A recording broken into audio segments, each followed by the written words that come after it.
my name's James Nicholson. Welcome to this channel. Now, in this video, I'm going to talk about how you could get yourself 50 grand that you might not realise that you've got access to, and how to use equity from your properties to build a portfolio that pays you in passive income. Now, why should you listen to me? Well, I've been a property investor for the last 24 years.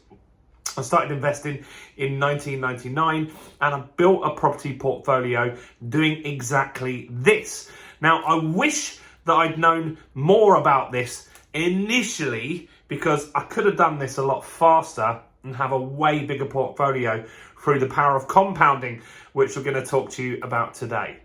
So let's talk about how this works. And I'm going to use some easy numbers for you so this makes sense. And you might think, oh, I can't buy a house for that in my area, but you can in other areas. So just think of it how this could possibly work.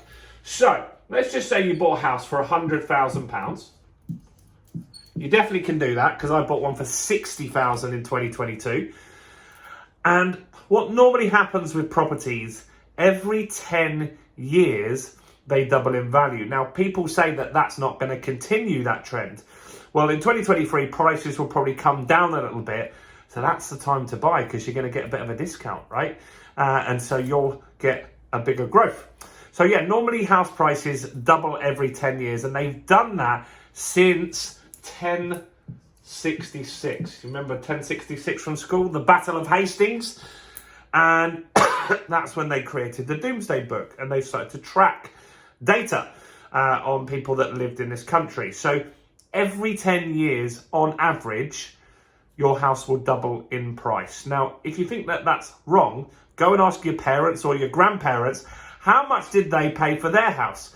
And let me know in the comments what you get as an answer. I'd love to know either what you bought a house for a long, long time ago. Now, my first property I bought for £45,000. That is now worth 250k. So it's gone up 5 times in value, and I bought that one in 1999. So let's look how this works and how you could be sitting on a small fortune. So, your 100 grand house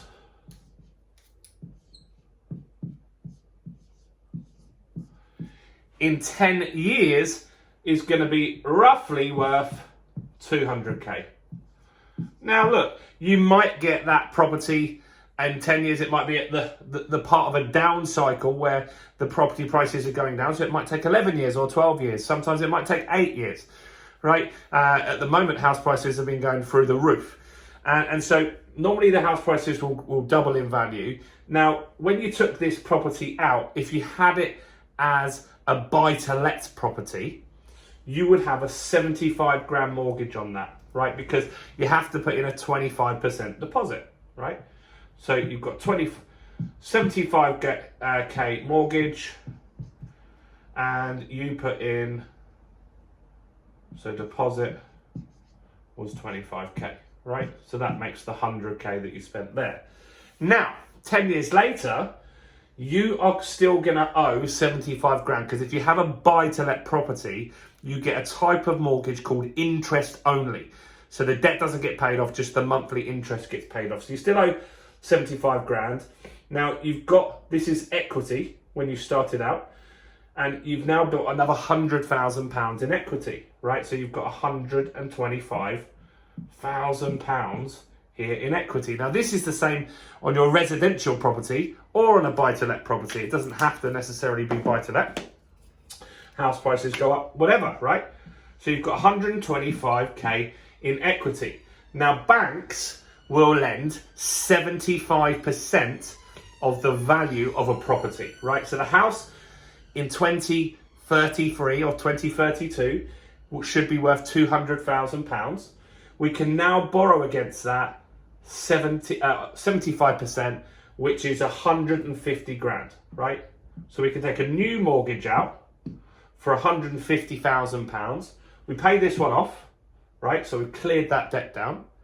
And now we've got a new mortgage, but in our pocket, because the bank loans us 150 grand, we paid off the debt that we had. We've got 75 grand left.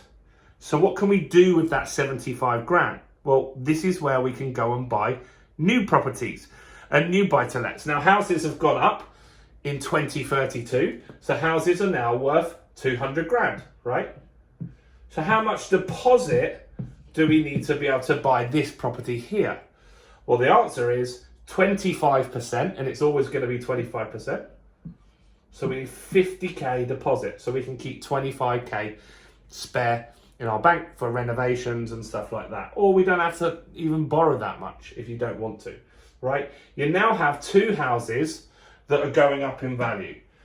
So you own two houses. So your initial 25 grand, this is leveraging your money, guys, right? So you've got a 200 grand house here, a 200 grand house here. How much are they going to be worth in 10 years after that? Well, they're going to be worth 400 grand, aren't they? They're going to be worth 400 grand. And now what we can do is we can borrow money again. So now we're able to borrow 75% of the value of the 400 grand house, so we can get a 300 grand mortgage. We can get a 300 grand mortgage on that one as well. We owed the bank 150 grand, didn't we? Because we had 150 grand deposit on our 200 grand house. So now we're going to pay back that 150 grand that we owed, and we're going to keep 150 grand ourselves. Twice. Right? Twice. So now we can use that. Houses are now 400 grand. So we need effectively 100 grand to be able to buy that house. I'm excluding things like stamp duty and stuff like that and legal fees just to make this easy.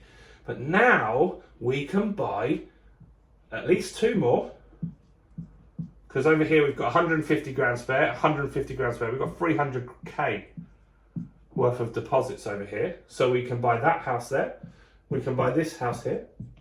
And we can buy one more. So now we have 5 houses. And in 10 years, these are going to be worth even more money. They're going to be worth £800,000. So we're going to have an 800k house here, 800k. I mean, that's 1.6 million. 800k, 800. So these houses are going up in value. And this is how you use equity to build a property portfolio. Now, this takes time. It's not get rich quick, but it's very, very effective. And it's an easy way to invest in property. Now, what if you could shortcut this? Who'd be interested in that? If you're interested in getting a shortcut on this, smash the like button over there, guys, because that will help me get more views on YouTube. And I'm helping you here, and you can help me. So do smash the like, do give me a comment. Let me know you're learning something. That's really important that I hear from you guys. So, how we can shorten this period down is we could buy a 100 grand house, right? So we put in the 25k, and then we could add value to it, right? So sometimes you can nearly double the value of the property. And so you need to buy below market value. So you can spend 100 grand, but you need to be buying 100 grand, spending 100 grand, but getting something that's worth, I don't know, 200 grand or 160 grand or 180 grand.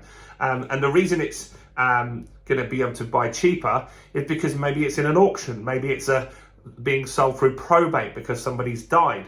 Maybe someone's divorced and they need to get their hands on the money quickly. There's lots of different reasons, right? And so we buy the 100 grand house, and maybe we spend 25k doing it up, right? And that could be new kitchens, new bathrooms. This is what we just done in Doncaster. This is a strategy called buy, refurbish, refinance, rent, right? So we could get this 100 grand house done up. So we spent 125k doing it up. It's now worth 200k,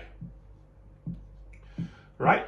Now, here's the interesting thing here. To get into this, we would have had to spend 25 grand on a deposit. So that's 2 times 25k.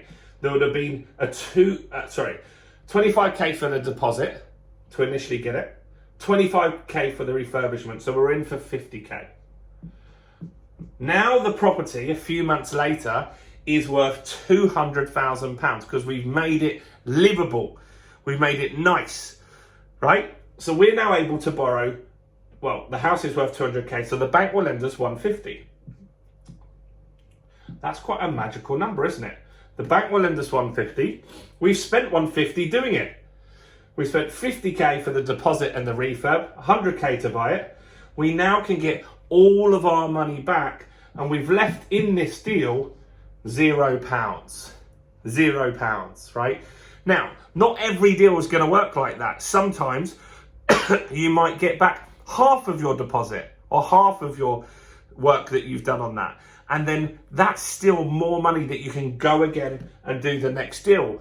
But if you left half a deposit in there, so let's just say we left 12.5k in there, we don't have to wait so long for the value to go up as much to be able to pull our deposit out and work on the next deal. And that's how property investors get very wealthy, by releasing their equity, adding value, and moving on to the next deal, guys. This is how property investors that are super successful do this, right? And so that's what I want you to get thinking about today.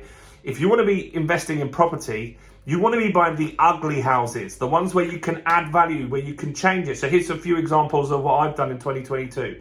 I've taken a studio flat, turned it into a 1-bed. I've taken a 1-bed and turned it into a 2-bed. I've taken a full renovation in Doncaster, gutted it, and refurbed it back to a really high standard as well. So I've done various different things. You could add an extension on.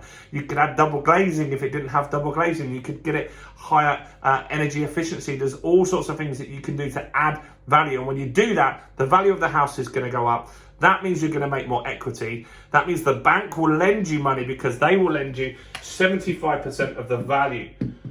Right, so whatever you can get the value up to, they will lend you 75% of the value on a buy-to-let mortgage, meaning you can pull the money out and then you can use that as a deposit for your next deal and your next deal and your next deal. And that is how you can pull out equity from your properties and get yourself 50 grand, 100 grand, 200 grand. Some of you even could be sitting on hundreds of thousands of pounds that you're not using properly, that you could be investing in property and growing yourself a great portfolio that cash flows really well. Now, if you don't, you're just not leveraging your money. And you can see by leveraging this gets faster and faster and faster. Property investing can be tough at the beginning, but once you get a few properties, you'll have some equity in one over here, some equity in one over here. You can be releasing that to get these projects going even faster. Anyway, let me know what you think. Any questions or comments, do put those below. Do like the video, subscribe to the channel, guys, and hit the bell. Do that now. Go on, subscribe to the channel, hit the bell. Check out all the other content on my channel, including this video right here. Bye for now.